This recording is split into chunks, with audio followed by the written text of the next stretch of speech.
This is Community Connection, putting you in touch with what's happening within the community and on our campus. Here's your host. I'm Rob Thomas, and welcome to Community Connection. Today, my guest is Dr. Janet Brehm Ziegler. She is the professor of voice here at Owens Community College, and it's a pleasure to have you on the program. Thank you, Rob. It's a pleasure to be here. What exciting things are happening? And before let me preface this with this first. Tell us about your responsibilities as a professor here at Owens. Wow, I have several responsibilities and I enjoy all of them. I teach applied voice, so I have 8 to 10 students every semester that I coach to sing and sing well, whether it's musical theater or classical. I direct the choir now, and I also have oral skills, which is ear training, sight singing, things like that. From time to time, I teach history of pop. I have taught fundamentals of music, theory, history, wherever I am needed, I go. History of pop.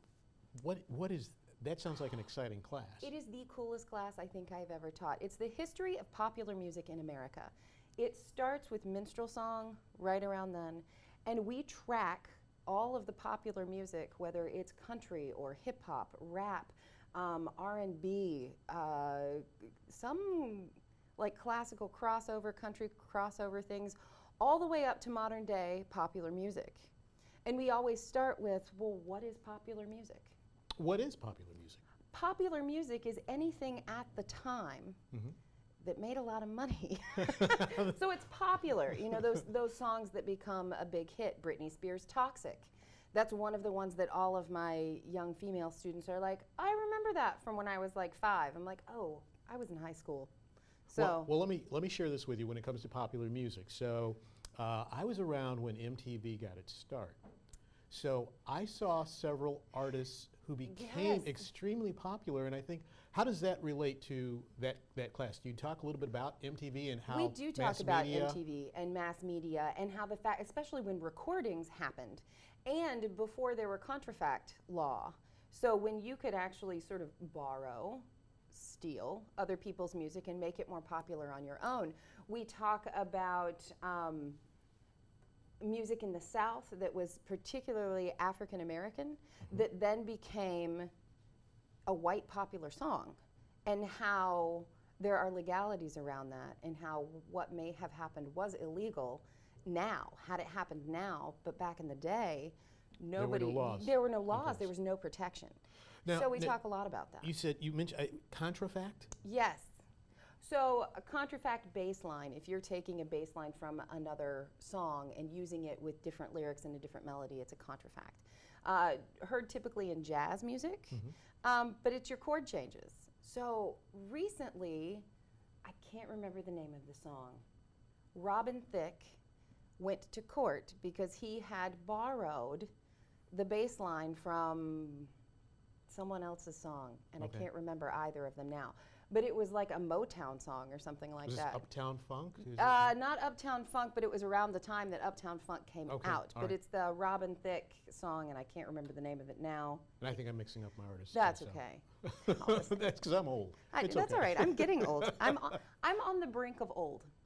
So, but let's get into a little bit more about some of the things that you're doing here at Owens when it comes to presentations.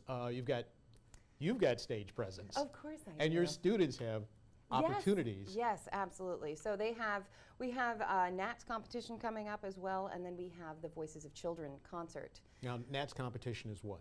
National Association of Teachers of Singing. So that is the big overarching kind of association that all teachers, music teachers, should belong to, voice teachers. And next weekend, the 18th and 19th, we are actually having a statewide audition, is what we call it, for our voice students. We will all go to the University of Toledo. They are graciously hosting this. My students will sing 3 to 4 pieces a piece in front of adjudicators such as myself from all around the state. They will get beautiful feedback, and hopefully they will place. And if they place in the top 3, there's a financial prize for them. There's a monetary scholarship that is awarded. And Nats happens every year? Every year. Every fall we have Ohio Nats. So the state of Ohio has a state competition.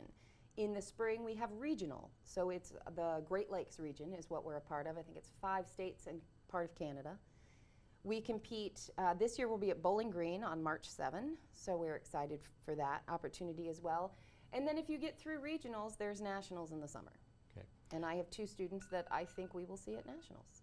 Now, the Voices of Children, that's something that's coming up relatively soon. Yes, and we're very hoping soon. that we have an opportunity to see this I and, hope and so. hear it. Yes. October 29th at 7 o'clock in the Rotunda. So we're making this a more intimate concert instead of using the big theater. Because when you think about children, for me personally, they're smaller. Their world is a little bit smaller than ours is. So having it in this smaller venue that's a little bit more intimate where we can really connect with our audience is really important to me.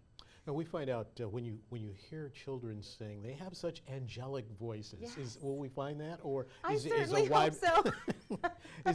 is there a range though that? Well, it's set for college, you know. So we have the traditional SATB range. We have our baritones, tenors, altos, and sopranos. But a lot of the songs are a little bit more. How do I say this?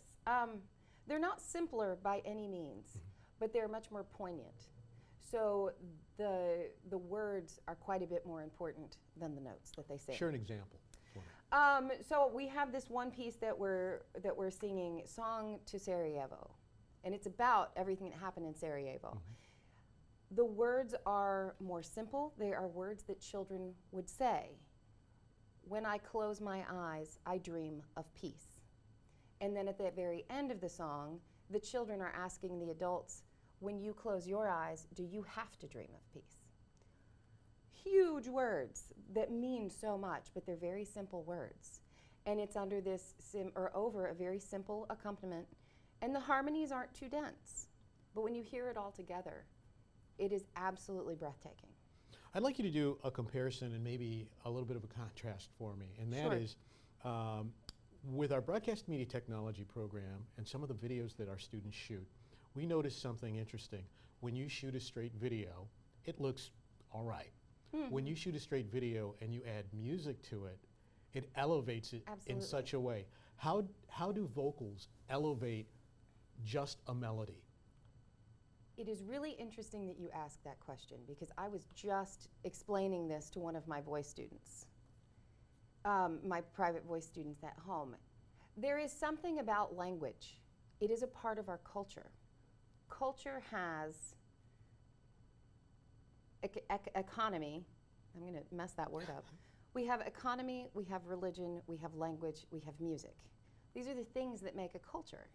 So music on its own is beautiful, but as soon as you add the language that is colloquial, the language that everyone speaks, all of a sudden they tie a memory or an experience or something to it. If you think about commercials, I love commercials. I do will I. watch TV just for the commercials Yes, sometimes. I'm sick that way. And yeah, and sometimes I think, oh, that would be so much better if they were actually just singing the aria. Because then I could connect this dog food with Porgi Amor. And I would be like, of course I'm going to feed my theoretical dog that. They were singing my favorite aria. But if it's just the music, sometimes it gets lost, you know? Well, again, let's talk about when Voices of Children will take place. That concert is coming up at Owens Community Yes, it College is. on the Perrysburg campus in the Rotunda of the Fine and Performing Arts Building. Yes. October 29th at 7 p.m. The doors will open at 6. And it's going to be, come as you are. If you want to bring McDonald's for dinner, just make sure you bring me some. But please bring your dinner, bring your children, have fun, enjoy this concert. And this is a great opportunity for us to share with the community. There are a lot of people that are completely unaware of some of the things that we do here at Owens Community College, and this is a great opportunity for them to come on to campus and find out what we do. Oh yes, thank you. I'm Rob Thomas. This is Community Connection, and you'll be able to watch this on our Owens Outcom Student Media YouTube channel and listen to the program on Outcast, OCCR, Owens Community College Radio. For Dr. Janet Brehm Ziegler, I'm Rob Thomas for Community Connection.